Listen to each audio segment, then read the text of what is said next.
Think of an angel. You probably imagine this: a beautiful, gentle human with white, feathery wings, a symbol of peace, purity, and protection. But what if I told you that the Bible describes angels like this? In this video, we will decode the terrifying truth behind biblically accurate angels. This is an ancient mystery hiding in plain sight. We will show you the six-winged serpents of fire, the four-faced hybrid guardians of Eden, and the living, spinning thrones of God. By the end of this video, you will never look at angels the same way again. The history of heaven's strangest creatures will be explained. The true forms of angels begin now.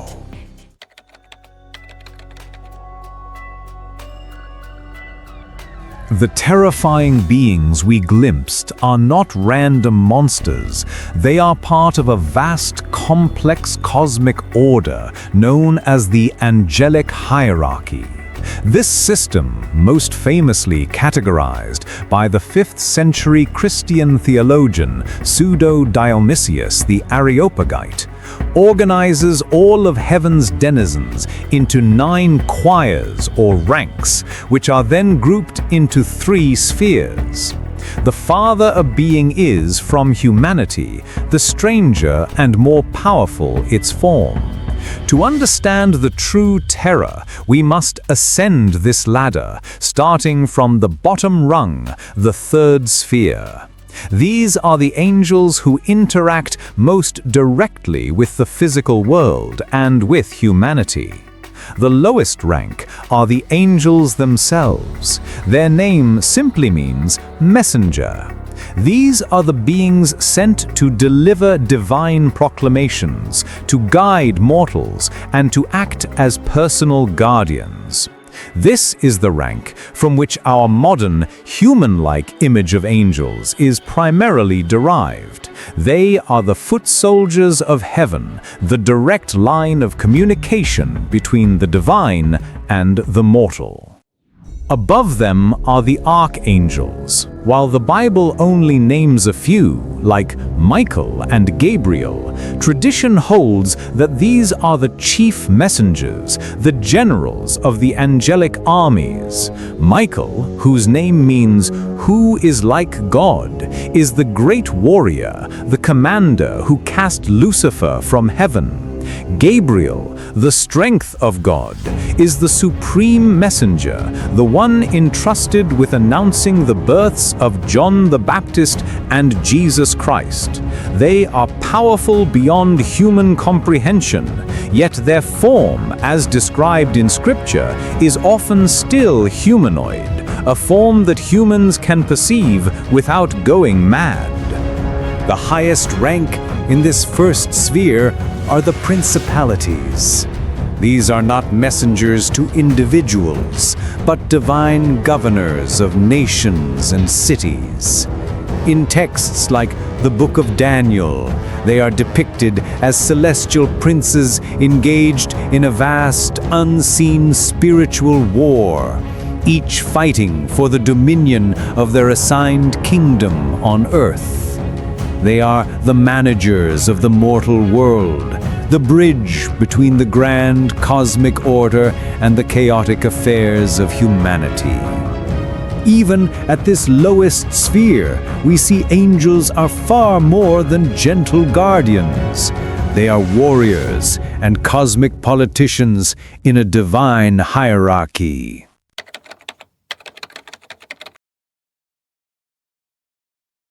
We now leave the sphere of angels who deal directly with humanity and ascend to a higher plane of existence. The second sphere is the celestial government, the cosmic bureaucracy. These angels are not concerned with a single person or even a single nation. Their duty is to maintain the very fabric of the universe itself, translating God's will into the laws of physics and the flow of history. At the bottom of this sphere are the powers or authorities. They are the frontline soldiers in the eternal war against evil. But they do not fight mortal battles. They are the guardians of the pathways between heaven and earth, the cosmic border patrol. It is their task to prevent demonic forces from overthrowing the cosmic order. In early Christian lore, the powers were seen as the divine warriors who would guide lost souls, protecting them from the demons that would try to drag them to hell on their journey after death. Their form is often depicted as more martial and less human, beings of pure, disciplined energy, clad in divine armor. Ascending further, we encounter the virtues. If the powers are the soldiers, the virtues are the conduits of divine energy. They are the angels of miracles. According to theological texts, it is through the virtues that God's power flows into the material world. When a great act of courage is needed, or when the laws of nature must be momentarily suspended for a miracle, it is the virtues who channel this immense energy. They are often associated with the elements and the movements of the celestial bodies, governing the very physics of the universe. Their form is even less physical, often depicted as beings of pure, dazzling light or rushing streams of divine energy, the mechanics behind God's miracles. At the top of this middle sphere are the dominions. They are the divine lords, the heavenly managers. They rarely, if ever, interact with the physical world directly. Instead, they act as the bridge between the highest angels and the lower ones. They receive the grand commands from the beings closest to God, and then delegate those tasks to the virtues and powers below. They are the embodiment of ordered authority, often depicted as majestic beings of light, crowned and holding scepters or orbs of power, symbols of their divine right to rule. If heaven is a kingdom, the dominions are its noble governors, ensuring God's will is translated into action throughout the cosmos.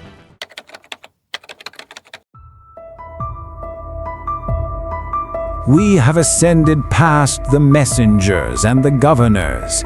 We now approach the inner sanctum, the very throne room of God. Here, in the first sphere, dwell the beings who exist in God's direct presence, bathed in a light so pure it would incinerate any mortal. And the forms we find here are no longer human or even remotely familiar. They are primal, terrifying, and utterly alien. Our primary description of these highest angels comes from a terrifying vision granted to the prophet Isaiah. In the year that King Uzziah died, Isaiah wrote, "I saw the Lord sitting upon a throne, high and lifted up, and the train of his robe filled the temple. And hovering above the throne, attending to God, were the most powerful beings in all of creation, the Seraphim." Isaiah's description is where our gentle image of angels shatters forever. The name Seraphim literally means the burning ones or burning serpents. They were not humanoid. They were majestic, terrifying beings of pure divine fire. Each one had 6 wings, but these wings served a specific, humbling purpose. With 2 wings they covered their faces, for not even the highest angel could bear to look upon the direct face of God. With 2 wings they covered their feet, a profound sign of humility and reverence. And with the final 2 wings they would fly. Their eternal task was to fly around the throne of God, endlessly crying out to one another in a powerful chorus that shook the very foundations of the celestial temple. Kadosh, Kadosh, Kadosh, Adonai Tzfat. Holy, holy, holy is the Lord of hosts. Their entire existence was an unending song of pure praise. In Isaiah's vision, one of these burning serpents flew to him, holding a glowing coal taken from God's altar with a pair of tongs. The seraph touched the coal to Isaiah's lips, purifying him of his sin. This reveals their awesome power. They are not just singers, but also agents of a painful, fiery purification, the living instruments of God's holy fire.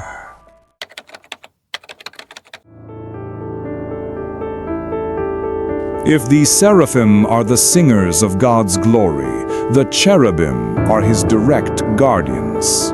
Their name in Hebrew is linked to knowledge and wisdom. But if you are picturing a chubby, winged baby with a bow and arrow, you have been deceived by centuries of Renaissance art.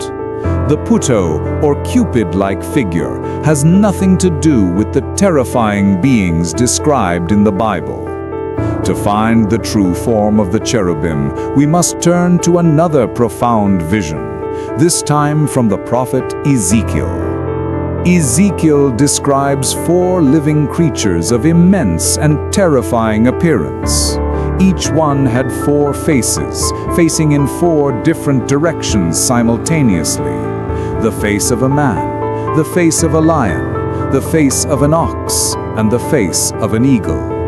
Their entire body, their backs, their hands, and their wings were full of eyes all around. They had 4 wings. 2 were stretched upward, touching the wings of their companions, and 2 covered their bodies. Their legs were straight, and the soles of their feet were like the hooves of a calf, gleaming like burnished bronze. They moved with impossible speed, darting like flashes of lightning, always moving straight forward without ever turning. These are not gentle messengers. These are God's living sentinels, beings of profound cosmic knowledge. Their first appearance in the Bible is in the book of Genesis, after Adam and Eve are cast out of Eden. It is the cherubim, armed with a flaming turning sword, who are placed at the gates of paradise to guard the way to the tree of life, ensuring that flawed humanity could never return.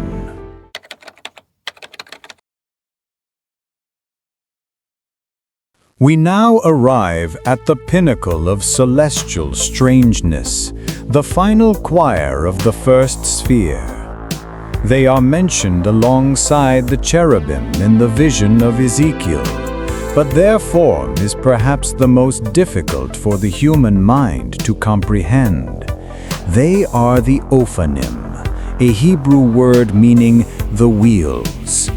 They are also known as the thrones, and they are not humanoid in any way. Ezekiel describes a creature that is a living divine machine. He saw a wheel within a wheel, 2 massive interlocking rings that could move in any of the 4 cardinal directions without ever turning. Their rims were tall and terrifying, for the rims of all 4 wheels were full of eyes all around. They were not made of metal, but of a shimmering chrysolite-like substance, glowing and alive. and when they moved in perfect unison with the cherubim, for the spirit of the living creatures was in the wheels. These are not messengers, they are not guardians.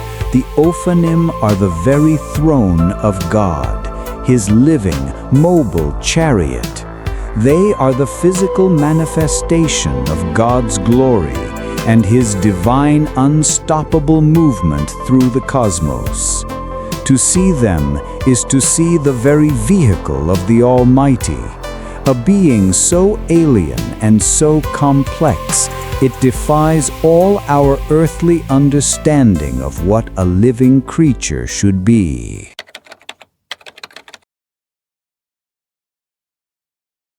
We have seen the Bible's original descriptions, the fiery six-winged seraphim, the four-faced cherubim, the spinning, eye-covered Ophanim. So we must ask the great question, where did this come from?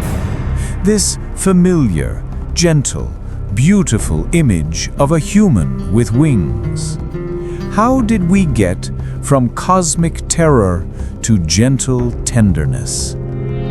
The answer is not in Scripture, but in a fascinating journey through the evolution of art, power, and human philosophy. In the earliest days of Christianity, during the Roman persecution, religious art was scarce and symbolic. Christians used simple images like the fish or the anchor. As the faith grew and became the state religion of the Roman Empire, its art began to absorb the imagery of imperial power. The pagan winged goddess of victory, Nike, and the messenger god, Hermes, became the visual templates for the Christian angel. Angels, as messengers of the King of Kings, were depicted like Roman dignitaries in flowing togas, authoritative and noble, but still distinctly powerful. The greatest transformation, however, happened during the Renaissance. This was the age of humanism, a philosophy that celebrated the beauty and potential of the human form as the pinnacle of God's creation. Artists like Giotto began to give their angels intensely emotional, human faces.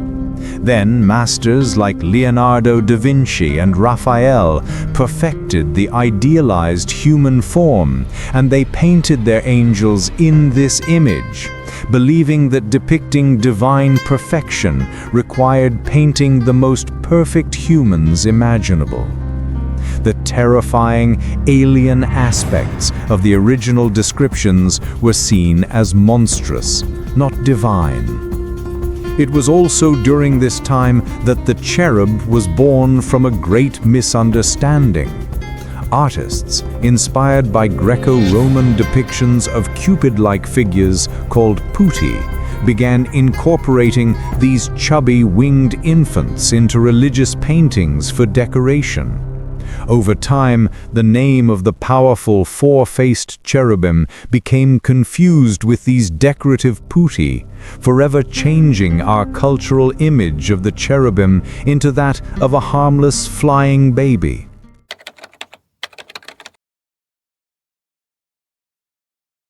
So, we return to our original question. Why are biblically accurate angels so terrifying? The answer is now clear. It is because they were never meant to be human.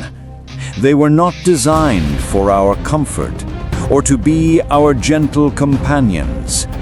In the ancient texts, the Seraphim, Cherubim, and Ophanim were living symbols of God's infinite, overwhelming, and utterly alien power. Their terrifying forms were a necessary reminder to humanity of the immense, unbridgeable gap between the mortal and the divine. Our modern image of the angel, born from Roman art and perfected in the Renaissance, is a beautiful legend in its own right. It's a symbol of hope, comfort, and a more personal, gentle faith. But the original angels, the true angels of the Scripture, remain. They are cosmic forces, living thrones, and serpents of fire. A chilling and awe-inspiring reminder that the heavens hold mysteries far stranger and more terrifying than we can possibly imagine. But what ancient mystery should we decode next? The apocalyptic beasts of Revelation? The lost city of Atlantis? Or the secrets of the Knights Templar? Let us know in the comments below. If you enjoyed this journey into the celestial realm, please like this video, subscribe to Epic Legends Decoded, and hit that notification bell so you don't miss our next investigation. Thank you for watching.